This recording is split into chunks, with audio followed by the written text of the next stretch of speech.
You're standing in a grocery aisle, one hand resting on a bag of rice. It feels like nothing. It is not nothing. 10,000 years ago, a version of you knelt in the mud of a valley cut by two rivers, pressing wild seeds into the ground.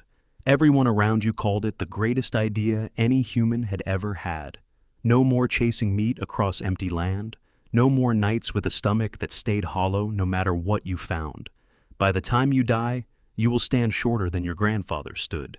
Your knees will wear out decades early. You will get sicker more often, living beside animals whose diseases are slowly becoming yours. 7 things change the moment you choose the seed over the spear. Every one of them makes an individual life worse. Stay, and by the end, you'll understand exactly why we did it anyway. This isn't a story about progress. It's a story about what an entire species gave up, just to become many. Problem 1. You already have the reward before you take on the punishment.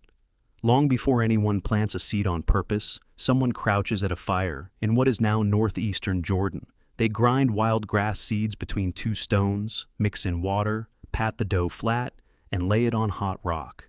Archaeologists later find the burnt crumbs of that experiment at a site called Shubekah 1, 14,400 years old, 4,000 years before farming exists anywhere on Earth.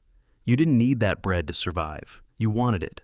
That one want is the hook dragging an entire species toward a trap it will not climb back out of. Here's the part nobody tells you. The people who first grew wheat deliberately weren't starving. Hunting and gathering were both still good.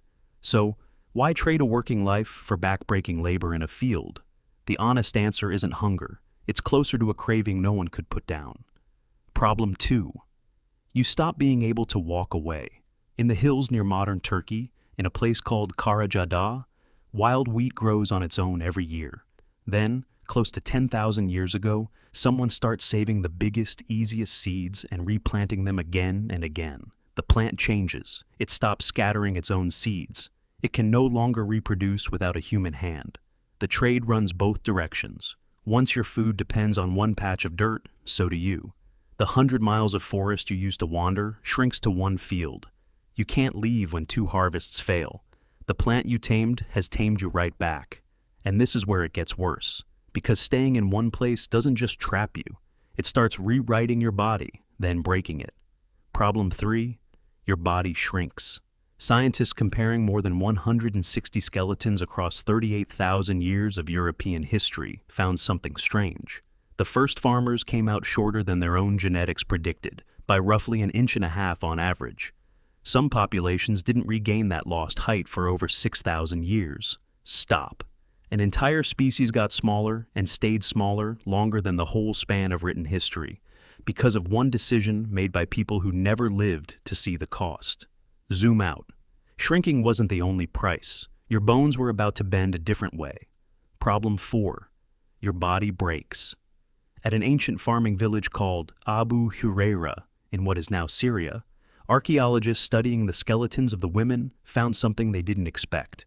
Deformed toe bones, arthritic knees, spines compressed from carrying loads no spine was built for. These women spent hours every day kneeling on stone, grinding grain by hand for their entire lives. The men's arm bones tell the same story, worn down from hoeing and plowing year after year. A hunter-gatherer needed 4 to 6 hours to meet every need for the day, then rested. A farmer worked from first light to last light, with no such thing as a day off. You didn't just trade freedom for food. You traded your knees, your spine, and your rest for a harvest that might still fail. Your body isn't the only thing being reshaped. Something colder is about to move in, too. Problem 5. Someone else starts owning what used to belong to everyone. Before farming, food is shared. A hunter-gatherer who hoards more than their share gets mocked, shamed, and quietly cut back down to size by the group. There is no way to hoard 100 miles of forest, but you can hoard a field. You can lock a granary. For the first time ever, one person controls more than another. The richest dirt makes you powerful. The grain store makes you king. Chiefs rise, slavery follows. A handful of planted seeds just invented inequality. Here's what nobody mentions about that grain store. It isn't just food, it's bait for something that has never touched a human body before. Problem 6. The animals you tamed brought passengers. Cattle carry a virus close to what becomes measles. Cows carry a mild pox that becomes smallpox. Pigs and ducks pass along the ancestors of the flu. None of these existed as human diseases before you started sleeping beside your herd, night after night. Your child spikes a fever that won't break. By morning, 3 other households are coughing the same cough. This never happened when your band was scattered, chasing herds across open country. Now you are packed together, breathing the same trapped air. Disease finally has enough bodies close enough to become an epidemic, not one person dying alone. For a while, it looks like the trade is working. Villages grow. Grain stores fill for the first time in human history. You start to believe this new life is better than the old one. That feeling is about to get your children killed. Because here's the twist nobody expects. Farming didn't spread because it made anyone's life better. It spread for a completely different reason.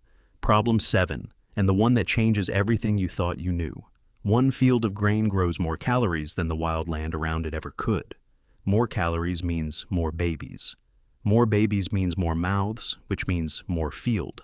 Within a few generations, there are too many of you to ever go back to hunting and gathering. A shorter, sicker farmer still outproduces a taller, healthier hunter-gatherer, 2 children to 1. Evolution was never grading on health. It grades on copies made.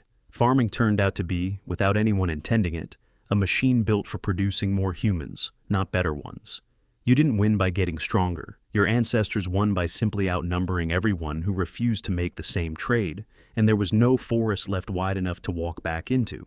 A few groups never made the trade. The Hadza of Tanzania, the San of the Kalahari, they still hunt, still gather, still rest after 4 to 6 hours. They exist today only because no farmer ever wanted their land. Every grain field on Earth today descends from those first stunted crops in the Fertile Crescent. Every city runs on the same quiet principle. Pack more people into less space, and let numbers do what quality never could. Back at that first fire in Jordan, someone flattened wild grain into bread they didn't need. They just liked the taste. They had no idea what they were starting, and they never met any one of the 400 generations that came after them. You are not the reward for a good decision. You are the interest, compounding for 400 generations on one small, selfish craving someone else felt, long ago. And somewhere ahead of you, someone who hasn't been born yet exists only because you keep going. Look in a mirror. Your crowded teeth, or the wisdom tooth you had pulled, exist because your jaw shrank once your ancestors traded wild food for soft, cooked grain. Your lower back ache after a day of sitting is a spine built for walking, bent over crops instead, for 10,000 years.